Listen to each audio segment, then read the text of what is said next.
Hello, hello. Welcome to this YouTube channel. My name is Erica, and I'm going to share with you my story that will start in November of 2020. And this story is an example of taking leaps and bounds and trusting and following intuition, learning the signs and everything that I learned along the way to get me here where I am now in Costa Rica, living my dream and still building the dream at the same time. So, in November, end of September, I decided to formally quit my job that I had been furloughed from. When they called me to come back to work, I had already decided to spend a few weeks in Vermont visiting family. My sister, who I hadn't seen in about a year, all of my grandparents, if I could find a way to visit them, and I just got home. And at this point in my life, I had done a lot of trainings to build a business that I wanted to create that was focused around teaching people about wellness through creativity and flower foraging and mindfulness.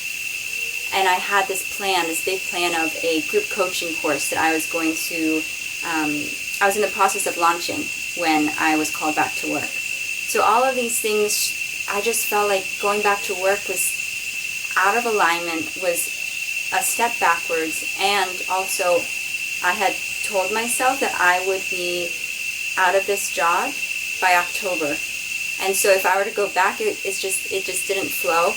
And following my intuition was so crucial, because then after about a week, we found out my grandpa had brain cancer, and this developed. So the whole time that I was back home with my family, not working because I quit, I was able to spend precious time with my family, my grandpa and my cousins who came up, because he then later passed away within a month. And about a couple weeks before he passed away, my precious companion dog, Coda, also passed away. So just the most obvious example of why it's so important to follow your gut feelings. You don't know the future. If anything, 2020 has shown you tomorrow is not guaranteed. So live today and follow those feelings, because those feelings is the true guide, not your head, not your thoughts or your planning. It's more so the internal gut instinct. And so following that gut instinct has led me here to Costa Rica. And after I decided to launch this group course, I realized I didn't want to do it anymore. So I had no plan for income, and I was supported simply by unemployment from the government. And I was in a very complicated place, not knowing what I wanted to do for my business. I was having this whole sort of like a midlife business crisis. and then when I went back to New York City, I had a lot of time to think.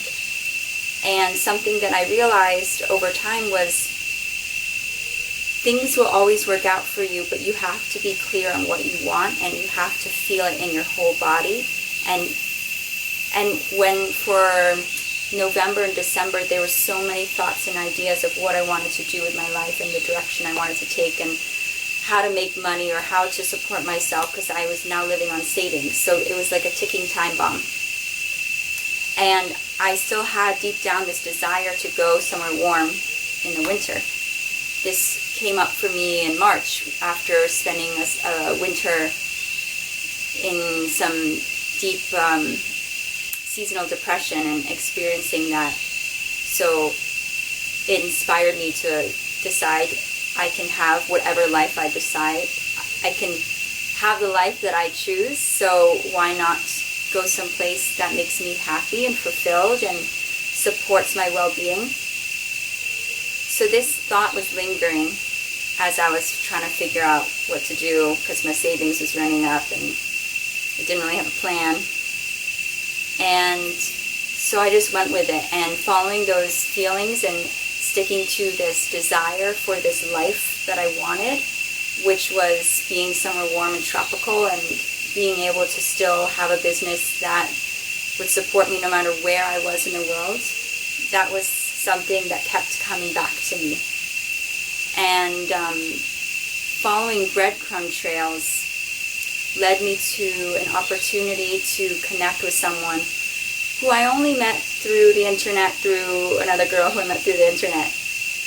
And she was living in Costa Rica and connected me with this place here where I am, where there's this beautiful community of people who now I call family, and I feel at home here.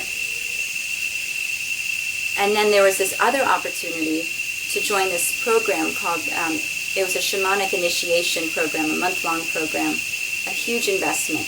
It was $5,454 that when I tallied up everything, all my expenses, I literally did not have the money for it. And before I even knew the price, before I even knew the program, I felt really called, and I felt it in my chest. When I know something's really strongly resonating, it feels like there's this heat right here. And I felt that when I heard about this place and Orpheus, who was leading the training. So I just knew I had to go. And I set up someone to sublet my apartment in New York City, who about 2 days before my flight to go to Costa Rica, she was unable to continue with the sublet. So I was left with a rental.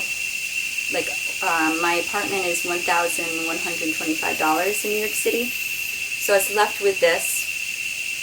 At the same time, this desire to be part of this program, because I felt like my intention with the program was to find clarity of who I am, what services I can bring to the world that's natural to my being, and to be in a warm place with a beautiful community of people.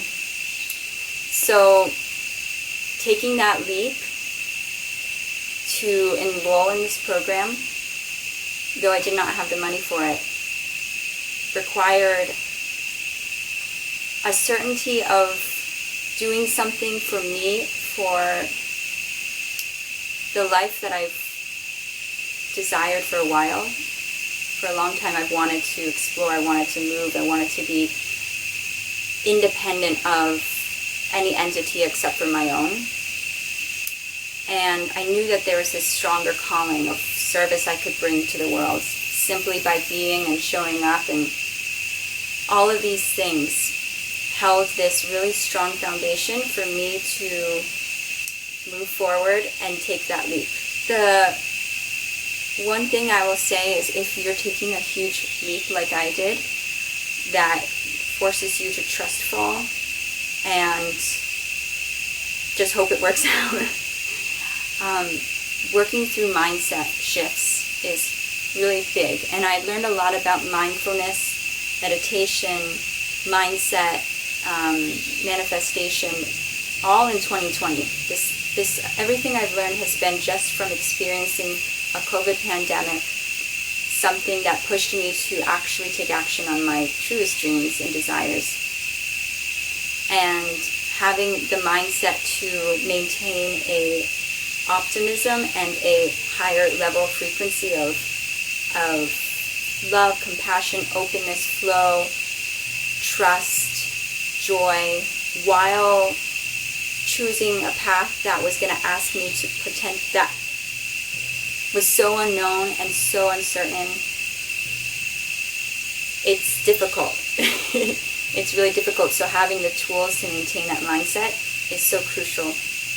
And it wasn't perfect. There was days where I was in my head, not sure what I was doing, constant doubt, and fighting the doubt to hold on to this optimism that I mentioned. I just had to keep talking to myself, and I felt like I was in a washing machine with my thoughts, fighting my own thoughts that wanted to tell me that this is not a good idea, and then the other thoughts telling me, no, just keep going. And one thing that helped me was seeing small miracles come up, like angel numbers the 555, 111, 444, they were non-stop. And every time I saw it, it was just a reminder, this is the right path. You're doing okay. Just keep going. And another thing that came up for me was I received out of nowhere a 10% discount on a Lyft ride. And so that was another little nugget that helped me to hold on to hope and optimism that this was the right path for me. And everything would become clear. Because then at the end of the day, I had to think about, okay, once I get to Costa Rica for this program that I can't pay for, I also have to make some money, because after I find a way to pay for it, I'm in Costa Rica. So yeah, I just told myself I would make $3,000 by the end of January. It didn't happen, but having that belief that it would happen is another thing that helps me keep going. The day before my flight, things just weren't lining up. Like, I didn't have the subletter, and I potentially had someone to sublet for me again. And so I had to set up my room for someone to live in it furnished. And I was going to be late for the taxi to get to the airport. And there was a moment where I was like, maybe I just don't go. That came up a lot. Just don't go. Because it's still an option. It still could just stay here, find a job, still have a good life. But I found within me this warrior spirit to keep going. My body was so tired from moving and getting everything ready that I needed to find a pause and just tell myself, no, you have enough time. You can get yourself settled. This place will be ready to go within 30 minutes to get on the flight. This is my path that I need to go to Costa Rica. I need to be fully embodied into Mother Earth. I need her to hug me and hold me and feel this like deep, deep connection, because that is where I'm from. That is where I'm meant to be. That is where I need to be, so that I can remember and return to the remembering of who I am in my soul, and all the energies I can channel, and all the openness, and just knowing that I already have. So that's what brought me to Costa Rica. It was a true test of my ability to continue forging forward, though the physical 3D space around me and circumstances were telling me to stay back. And in another video, I'll talk more about the month of shamanism training that I went through and how transformational it was to be here now talking with you, and the journey that I'm still on with money, being able to, how I was able to pay for the program and where I'm at now. Thank you so much for listening. Continue on following my journey here on this channel. I'm going to be bringing in wellness tips and meditations, but also just sharing my journey, my experience, and my life.